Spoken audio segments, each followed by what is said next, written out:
Howdy, and welcome back to Celebrating Vintage Model Kits.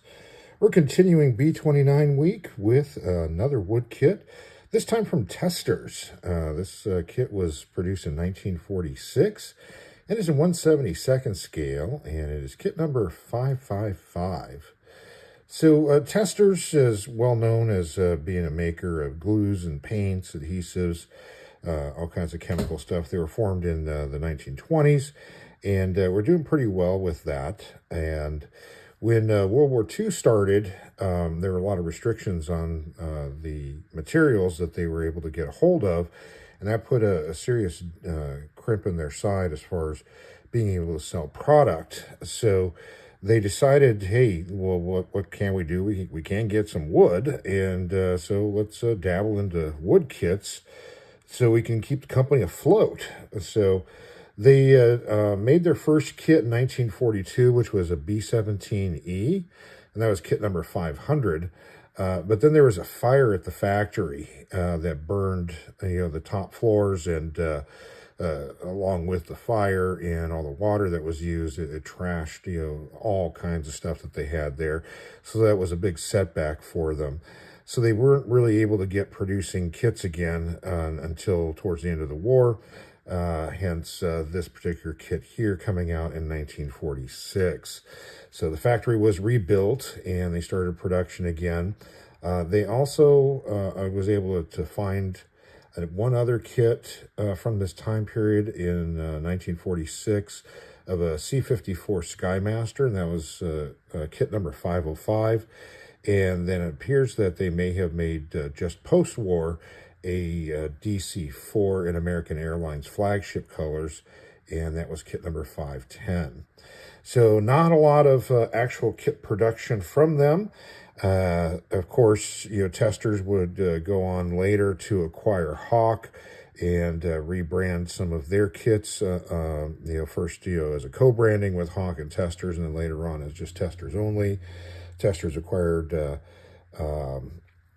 Italieri and was boxing some of their kits in the States as well. And they're still kicking out a lot of those kits. Some of those Hawk kits are still showing up at Hobby Lobby, under new boxings from Testors. So they're still around. They eventually were acquired by one of the large paint makers, Rust-Oleum, now owns Testors. Cut back that line, and so some of our favorite paints are gone, such as Pactra and the Model Master series that they had. You can thank Rust-Oleum for that stuff. So anyway, so that's a little history on Testors and their kit manufacturing. They also did try out something in the late 40s, early 50s in shaped balsa wood kits. They were really large. They were 1/24 scale kits that they weren't solid, but they used this kind of sheet balsa that had been shaped into the fuselage shapes and curved shapes for the wings.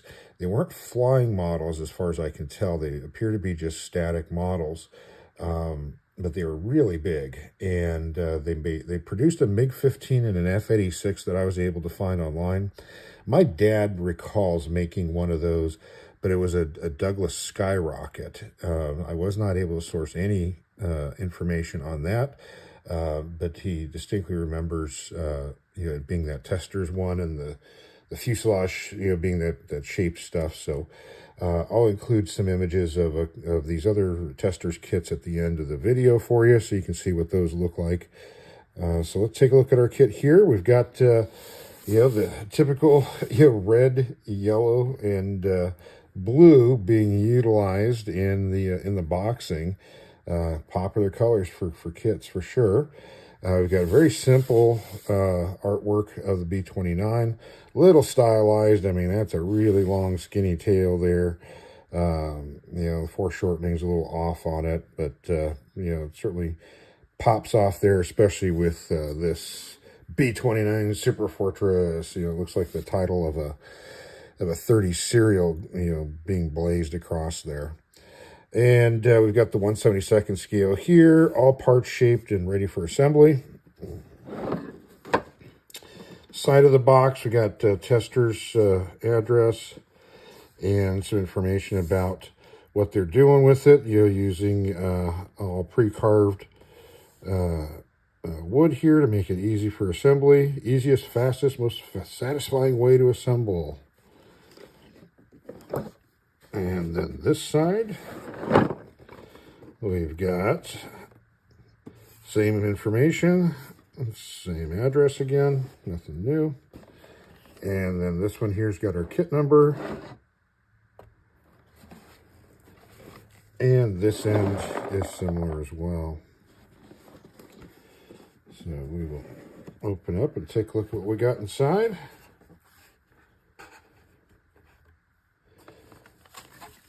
So here's our instruction sheet. Let me clear out this space here for that. So as with a lot of these wood kits, this thing is pretty huge.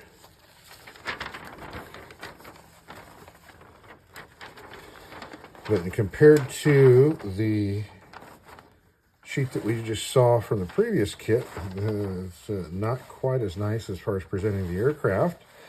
So we've got an exploded view up here.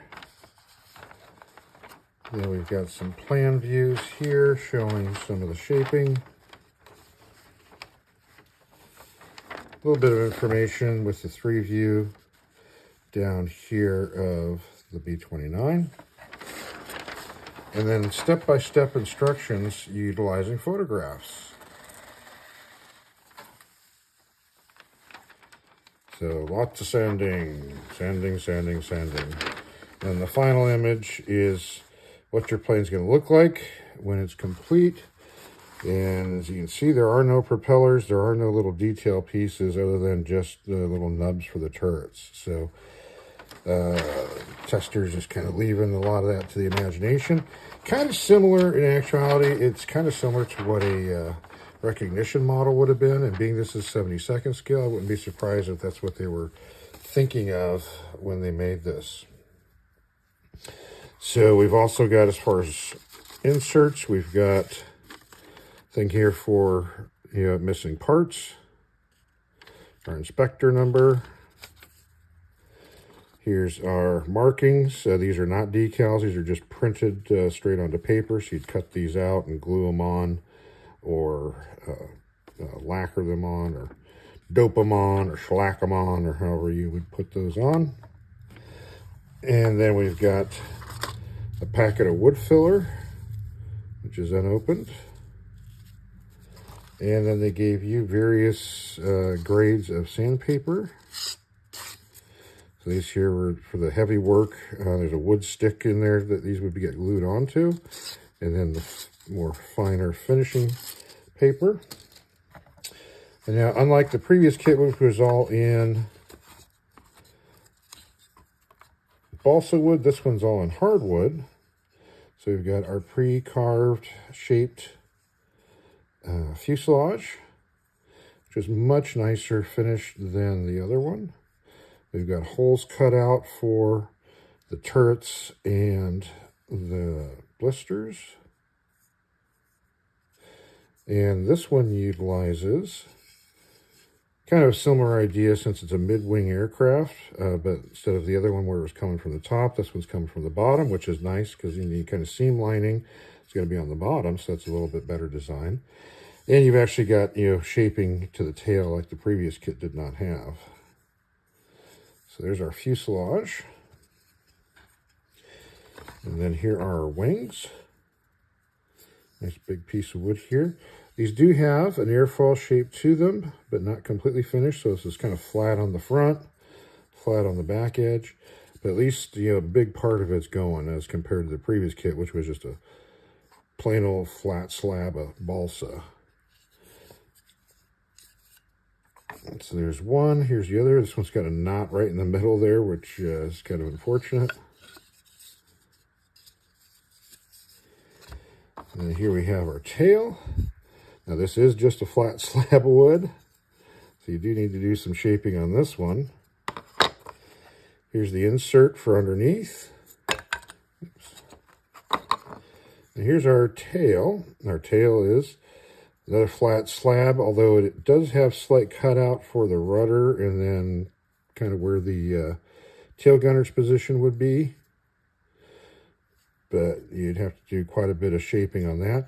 Oh, it does have a curve ground on here, so that way it would fit a little snugger to the fuselage. That's nice.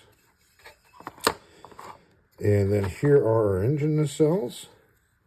These are nicely formed already. Yeah, wood quality is a little rough, so get that filler out. And the nose is shaped perfectly round, which, you know, B-29, of course, was not perfectly round. They were kind of oval shaped. And interesting, here's a different kind of wood here being used for one of them. And there we got our outer engines. Same thing again, so these would kind of slide onto your wing. And you'd shove them on there. So there's that. There's our little turrets and blisters. So we got two different sizes, one for the turret, one for the blisters.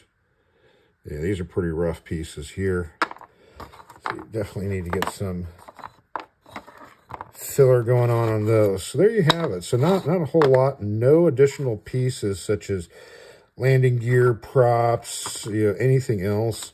There's no plastic, there's no metal pieces like we see sometimes in some of these wood kits.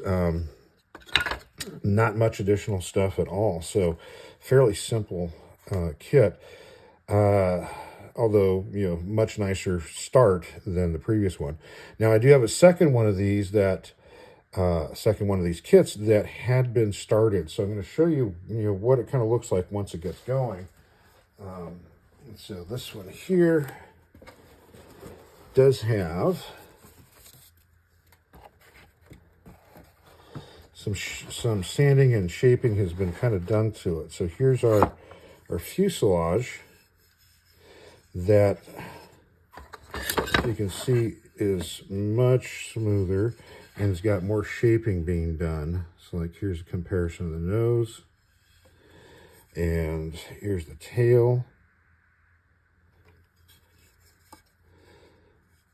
So they started to do stuff on that. So that's your fuselage. Then here's a wing. So in comparison to here's the kit, and you can see that this person has started to create more of the airfoil on it, finished the edges. So this is what you'd start with, and this is what you'd want to end up with. And here's the tail. This is a really good comparison here. So tail starts out with this straight block and a lot of sanding, and this is what you can get. So the person hadn't quite done the tail gunner's position yet, but pretty good shape going there. A lot of work. Oops. And let's see, nacelles. Yeah, the nacelles have been finished up a little bit more, so let's compare one of those. So a lot more shape to them. And there you have it. Looks like everything else. Yeah. Now here's the sanding block. So once you cut this out, glue them onto here, makes it easier to use. And here's their the decals in that one. Yep, same inspector number. So I think same guy looked at both these kits. So there you have it. So that's what it kind of looks like once you get going with it. A lot of work. You can see why plastic became so popular. And conversely, you can also kind of see where guys who'd been modeling in wood, were kind of dismissive of plastic kits. because it didn't involve a whole lot of skill set, a whole lot of craftsmanship involved in making a plastic kit other than just assembling, some pieces. So, thanks for plastic for making modeling more accessible to more people, especially kids. And there you go. So that is our Testors solid scale B-29. If you built one of these, absolutely tell us about it in the comments section. If you got one of these sitting on your shelf, any one of these Testors kits, send a picture in of it so we can include it on our next viewer build video. Well, that's all for today. Keep watching for more B-29s. We're going to continue this with some other fun kits for the week. Well, thanks for watching, and have yourself a great rest of your day.